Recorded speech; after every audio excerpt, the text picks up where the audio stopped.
कहो तो राजस्थान वासियां ना कि हूँ भैया जाए वो लई शपथ और ली शपथ जेके ना ठीक लागे वो ठीक नहीं लागे तो वो आप रे करे मेहमान करे।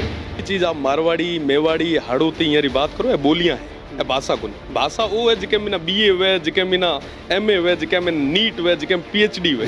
हो सकता है देश की सत्ता में हो सकता है कि हर कोई आपकी भाषा ना समझे, तो क्या तब आप अपनी ये राजस्थानी भाषा को त्याग कर हिंदी भाषा में भाषण देना शुरू करेंगे? देश याद रहेगा कि ये राजस्थानी या भाषा? पहले तो थार मुंडे में घी शक्कर गुड़ शक्कर कि आप शुभ बात करी आज।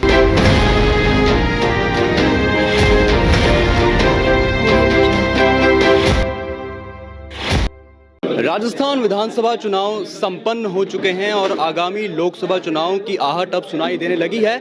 मगर इन चुनावों में एक नया ट्रेंड यहां पर देखने को मिल रहा है, जहां नेता अमूमन अपने भाषण में, संबोधन में राजस्थानी भाषा का उपयोग कर रहे हैं। और बाड़मेर की राजनीति में इस ट्रेंड को सेट करने वाले रविंद्र सिंह भाटी हमारे साथ है। रविंद्र सिंह जी, ये जो आप राजस्थानी भाषा का उपयोग करते हैं अपने हर संबोधन में, भाषणों में, ये एक पॉलिटिक स्ट्रेटजी है या क्या है कि आपने कब इसे शुरू किया? देखो साहब, जदेम बचा जाया जनी में जदेम बचा शुरुआत है।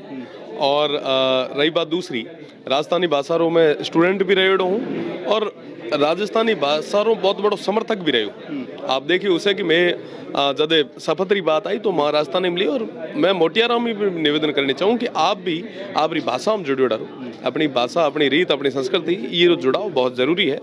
और मैं BA-LLB पास आउट हूँ और सबों प्रोफेशनल कोर्स मारो हूँ, बट हूँ ना ठीक मारी भाषा लगे तो हूँ बात कर। आप BA-LLB पास आउट है, इसलिए आपसे मेरा सवाल रहेगा। देखिए, संविधान की तीसरी जो सूची है उसमें जो शपथ का तय किया गया है और संविधान की जो 8वीं सूची है जहां पर भाषाओं की बात तय की गई है, मगर विधानसभा में आप इस संविधान को ना मानते हुए अपनी एक शपथ देते हैं, अपना एक भाषण वहां पर आप देते हैं। क्या आप ये मानते नहीं कि संविधान की अवहेलना है और यदि विधायक ही ऐसा करेगा तो उसके समर्थक भी कहीं ना कहीं जो अपने हक के लिए यदि वो जाएंगे तो वो इस तरीके को अपनाएंगे जो संविधान के विरुद्ध है?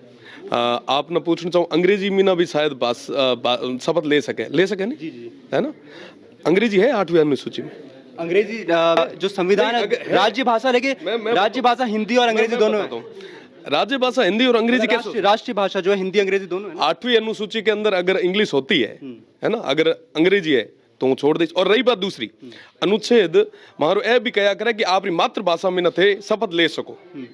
अब था 38वीं अनुच्छेद कया करे कि साहब आप अपनी मातृभाषा में ले सको। हमारी मातृभाषा तो भैया हूँ बोलना पड़े है। अच्छा, वो तो शपथ ये में लेनी चाहूँ। पर जो संविधान में जो शपथ लेते हैं उसमें 8वीं अनुसूची में जो 22 भाषाएं हैं उन्हीं पर शपथ लेने का जो विधान है, तो उसके विरुद्ध अगर उस संविधान को ना मानने को जो आप बात कर रहे हैं तो उसको लेकर जो कई लोगों के अंदर सवाल भी खड़े हुए कि ये जो राजस्थानी भाषा को मान्यता दिलाने की बात कर रहे हैं, ये राजस्थानी भाषा मारवाड़ की राजस्थानी है, जहाँ मारवाड़ी जिसको कहा जाता है, तो इसको लेकर ट्विटर पे ट्रेंड होने लगा कि हमें नहीं चाहिए संविधान भाषा। हड़ौती के लोग, मेवाड़ के लोग, यहाँ पर शेखावटी के लोग, उन लोगों की तरफ से अपनी अपनी राय रखी गई। तो उसको लेकर आप क्या कहते हैं कि जो आप भाषा बोलते हैं, क्योंकि राजस्थान के लिए कहा जाता है कि यहाँ पर कोस कोस में पानी बदले 12 कोस में वाणी, तो इसमें आप कैसे एक यहाँ पर राज्य भाषा का दर्जा दिला पाएंगे? वो आपने बतानी चाहूँ कि जितनी भी चीज आप मारवाड़ी मेवाड़ी हाड़ौती यारी बात करो, ये बोलियां हैं, भाषा को नहीं। भाषा वो है जिके बिना BA हुए, जिके बिना MA हुए, जिके बिना नीट हुए, जिके PhD हुए, है ना? आप शायद PhD या MA हुई देखी कौन देखी, पर मैं देखी है, मैं MA मास्टर्स स्टूडेंट रहे हूँ। तो वो राजस्थानी भाषा ए तमाम जितनी भी थे कह रहा हो मारवाड़ी वगैरह, ये बोलियां हैं। और राजस्थानी 17 बोलियां, कितनी? 17 बोलियां। और जिकेरी जितनी ज्यादा बोलियां वह उतनी भाषा वो व्यापक रोया करे, है ना? तो भारो यही करण हुआ आपना कि मैं राजस्थानी उहे भाषा री मान्यता री बात करा जिके मेरा मास्टर्स होया करे, जिके में ग्रेजुएशन होया करे, जिके मेरा नीट होया करे। अब मारवाड़ी मेवाड़ी वगैरह बोलियां हैं और बोलियां तो हमेशा जितनी ज्यादा उसे वो भाषा उतनी व्यापक उसे। मगर जो खुद राजस्थान के मुख्यमंत्री हैं, डिप्टी CM हैं, गृह मंत्री हैं, वो सब हिंदी में भाषा ले रहे हैं और हिंदी में शपथ ले रहे हैं, और आप एक निर्दलीय होकर यहाँ पर राजस्थानी भाषा को जो है बढ़ावा दे रहे हैं। क्या वो ऐसी चीजें हैं जो उनके लिए बैरियर साबित हो रही हैं जो वो नहीं ले पा रहे राजस्थानी में? देखो साहब, आप व्यक्तिगत निर्णय हुए कौन कहाँ कर ले। मना मार राजस्थानी में लेनी थी, राजस्थानी जितना साथी है तो सबन में कहो तो राजस्थान वासियां ना कि हूँ भैया जाए वो लई शपथ और ली शपथ जेके ना ठीक लागे वो ठीक नहीं लागे तो वो आप रे करे मेहमान करे। आपकी भी एक राजनीतिक महत्वाकांक्षा होगी कि मैं विधायक के बाद सांसद बनूं, केंद्र की सत्ता में जाऊं या प्रदेश की सत्ता में कुछ एक रोल निभाऊं। तो प्रदेश की सत्ता में वहां पर हो सकता है, देश की सत्ता में हो सकता है कि हर कोई आपकी भाषा ना समझे, तो क्या तब आप अपनी ये राजस्थानी भाषा को त्याग कर हिंदी भाषा में भाषण देना शुरू करेंगे? उस टाइम जे जेड़ो मोड़ आयो ओड़ो कर हाँ वे मिना कोई लाग लपेट को नहीं है।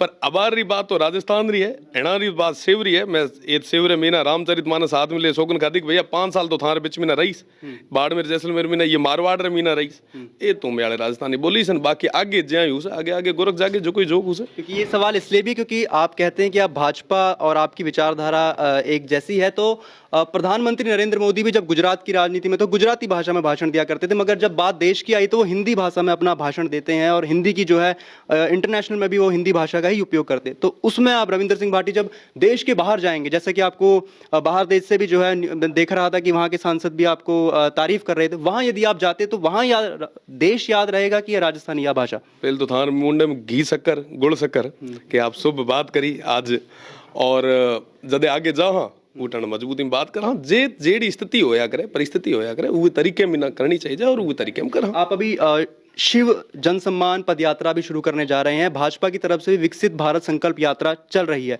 उसको लेकर क्या कहना चाहेंगे? उसमें आपका क्या रोल है? और वो भी एक तरह से जो यात्रा है उसका मकसद भी जन जन को सुविधाएं पहुंचाने का ही है, जो कि आपकी यात्रा का भी है, तो क्या कहना चाहेंगे? बिल्कुल बढ़िया है, और जितना भी वंचित है लोग वहाँ जितनी भी योजना है वो फायदो मिलना चाहिए, और बहुत ही बढ़िया स्कीम है। और मैं ये सब भी प्रयास कर रहे हैं कि जितना भी वंचित है लोग वहाँ सब ज्यादा लाभ कराऊं, और विकसित भारत रे कार्यक्रम में भी जाया करा, और वो तो गवर्नमेंट रो है और होना भी चाहिए, और समय समय माथा एड़ा आयोजन जो जनता रे बीच में ना हुए एड़ा होना भी चाहिए, स्वागत योग्य कार्यक्रम। ठीक है, तो ये थे शिव विधायक युवा नेता रविंद्र सिंह भाटी, जो 1 जनवरी से शिव जन सम्मान पद यात्रा शुरू कर रहे हैं। शिव वासियों से मेरा निवेदन रहेगा कि आप भी घर से बाहर निकले, अपनी जो भी समस्याएं हैं विधायक रविंद्र सिंह भाटी के समक्ष रखें ताकि आपकी समस्याओं का समाधान हो। आप देख रहे हैं डी बाड़मेर, कैमरामैन राजेंद्र के साथ संवाददाता मनोज पांडे।